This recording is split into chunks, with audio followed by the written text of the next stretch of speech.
Tell us about a deeply engaged conversation you've recently had with a professor. It's hard to, it's sort of hard to think of a specific one. I'd probably say it was with Professor Jeffrey Muir in the political science department. I'm currently doing a directed reading with him, which is basically like I wanted to take a course on immigration at Swarthmore, but it's not offered. So we sort of sat down, planned a syllabus for the semester, and it's also preparation for research that I'll hopefully be doing next summer. And we sort of put it together and just started meeting. We meet once a week for like 2 or 3 hours, and it's kind of like a class, but it sort of takes that whole definition of like Swarthmore as a small school. It's like the smallest class, right? It's just me and a professor. I chose to come to Swarthmore because I knew that it would be an intense academic experience.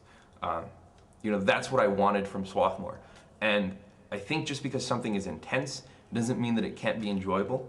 And I think that most Swarthmore students will attest to the fact that, you know, there may be these incredible amounts of work and professors may demand incredible things from you, and that then you have all these extracurriculars that are also demanding incredible things from you, but that you're loving it while you're doing it and you really enjoy doing all these things.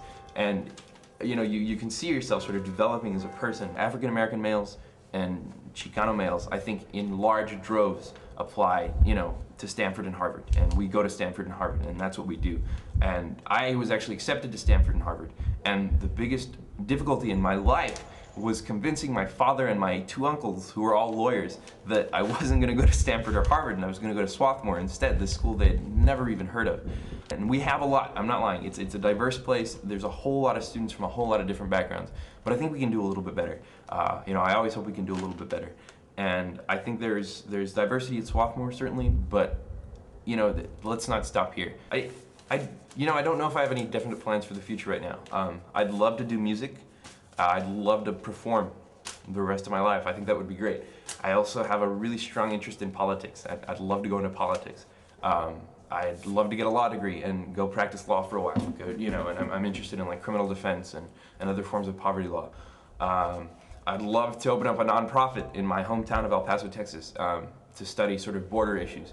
So there's all these things that I'd love to do, and only a limited amount of time to do it.